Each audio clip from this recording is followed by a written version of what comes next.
வணக்கம். இந்த பதிவில் நம்ம என்ன பார்க்குறோம்னா, அந்த ட்ரிங்க்ஸ் பண்ணுறாங்க இல்லையா சில ஆண்கள், அவங்களுக்கு தான் அவங்கள பற்றி தான் நம்ம வந்து நினைக்கும் பொழுது, ஒரு ஒரு பெண் வந்து ட்ரிங்க்ஸ் பண்ணிவிட்டு நடு ரோட்டில் வந்துட்டு கிடந்திருக்காங்க. நீங்கள் எல்லாருக்கும் தெரிஞ்சிருக்கும். எல்லாருக்கும் அந்த விஷயம் தெரிஞ்சிருக்கும். அந்த குழந்தை வந்து பார்த்தீங்கன்னா, அந்த அம்மா கிட்ட வந்துட்டு பால் குடிக்கணும் அப்படின்ட்டு வந்துட்டு அந்த அம்மா வந்துட்டு தேடுது. அந்த சின்ன குழந்தை. அப்போது ஒரு பெண் ஒரு பெண், அதுவும் வந்து ஒரு அம்மா. அது குழந்தை வந்து வயசு என்ன வந்து ஒரு வயசு இருக்கும் அந்த குழந்தைக்கு. அந்த குழந்தை வச்சுட்டு இருக்கக்கூடிய அம்மா ட்ரிங்க்ஸ் பண்ணாலே அந்த பெண் வந்து பார்த்தீங்கன்னா நடு ரோட்டில் வந்துட்டு குடி போதையில் மயக்கத்தில் வந்துட்டு அந்த குழந்தைய வச்சுட்டு குழந்தைய கீழே வச்சுட்டு அப்படியே வந்து படுத்துருக்காங்க மயக்கத்தில் நடு ரோட்டில். இது இந்த நிலையை வந்துட்டு யோசிச்சு பாருங்கள். இவ்வளோ மோசமானது தான் பார்த்தீங்கன்னா இந்த ட்ரிங்க்ஸு. இந்த நீங்கள் குடிக்கிற இந்த ஆல்கஹால் அப்படிங்கிறக்கூடிய அந்த எத்தனால் அது சரிங்களா? என்ன இது நீங்கள் சாப்பிடும் பொழுது உங்களுக்கு என்ன நடக்குதுன்னா, உங்களுடைய சுய சிந்தனை வந்து டோட்டலாக வந்துட்டு ஆஃப் ஆகிடுது. உங்களுடைய சிந்தனை வந்துட்டு திரையிடப்பட்டுடுது. அது மட்டும் கிடையாது, உங்களுடைய சிந்தனை வந்துட்டு திரையிடப்படுது. அது மட்டும் கிடையாது, தேவையில்லாத பல சிந்தனைகள் வந்துட்டு உங்கள் மனதில் வந்துட்டு உதயமாகுது. தப்பு தப்பா வந்துட்டு உதயமாகுது. ஒரு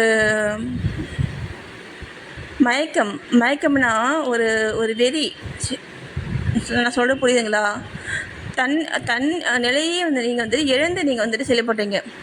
தன் நிலையை நீங்கள் வந்து இழந்து நீங்கள் வந்து செயல்படுறீங்க ஆண்கள். இப்போ நீங்கள் வந்துட்டு எவ்வளோ நீங்கள் வந்துட்டு புத்திசாலி, இவ்வளோ திறமைசாலி, இவ்வளோ வந்துட்டு பலசாலி, எல்லாம் உங்ககிட்ட வந்துட்டு இருக்குல்ல. அப்புறம் ஏன் இந்த இவ்வளோ நல்ல விஷயங்கள் இருக்கக்கூடிய நீங்கள் உங்களை நீங்களாகவே வந்து செயல்பட விடாமல் வந்துட்டு உங்களை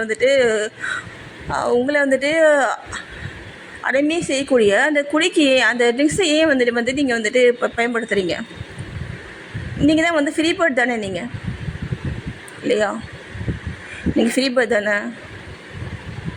அப்போ ஏன் நீங்கள் அந்த மதுக்கு ஏன் வந்துட்டு வந்து ஒரு அடிமையாக வந்துட்டு ஆகுறீங்க? அப்போ யார் வந்துட்டு உங்களோட நீங்கள் பயன்படுத்தக்கூடிய அந்த உயிரற்ற அந்த ஆல்கஹால் அதுதான் வந்துட்டு உங்களோட வந்துட்டு அதுதான் வந்து பெஸ்ட்டு அப்படின்ட்டு நீங்கள் நினைக்கிறீங்க. ஏன்னா அது வந்துட்டு உங்களை வந்துட்டு டாமினேட் பண்ணிடுது, இல்லையா? உங்களுடைய டோட்டலாக உங்களை வந்துட்டு அது வந்துட்டு உங்களை வந்துட்டு டமினேட் பண்ணிடுது. அதனால் நீங்கள் வந்துட்டு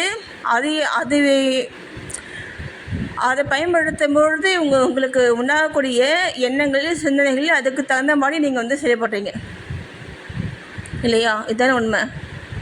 அப்போது நீங்கள் வந்துட்டு ஒன்றும் கிடையாது, இல்லையா? நீங்கள் வந்துட்டு ஒன்றும் கிடையாது. அந்த ட்ரிங்க்ஸ் தான் வந்துட்டு உங்களோட வந்துட்டு அதுதான் வந்து பெஸ்ட்டு, இல்லைங்களா? அப்படியா? அப்போ நம்ம யார் அப்போது? நமக்கு கடவுள் வந்துட்டு எல்லாமே கொடுத்துருக்காரு, பக்கத்தறிவு கொடுத்துருக்காரு, இல்லையா? அறிவே வேலை செய்யாதுங்க. அது நீங்கள் குடிச்சிங்கன்னா உங்களுக்கு அறிவே வேலை செய்யாது. அப்போ எப்படிங்க பக்கத்தறிவை வந்து எப்படி உங்களுக்கு வேலை செய்யும், இல்லையா? யோசிங்க நிமிட்டாது என்ன.